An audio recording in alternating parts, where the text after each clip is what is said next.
Happy rose day. Thank you. It's okay, welcome.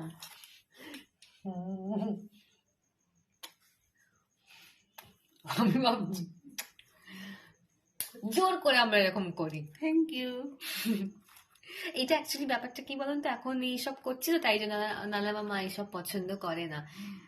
এসব আদর, মা বলে যে আদর করলেই ভালোবাসি, না আদর করলে ভালোবাসি না, এরকম একটা। হ্যাঁ সেই তো, আদর করলেই যে ভালোবাসা, আর আদর না করলে, না কিছু বললেই যে তার মানে ভালোবাসি না, এটা তো নয়। দাও দাও, তুমি কি দেবে আমাকে, দাও। চোখ বন্ধ করো। ওকে আমি ভরে ভরে ফ্লাওয়ার্স দেবো। ওকে, চোখ খোলো। Happy rose day. এটা হচ্ছে রোজ রোজ। ভর্তি। Thank you, thank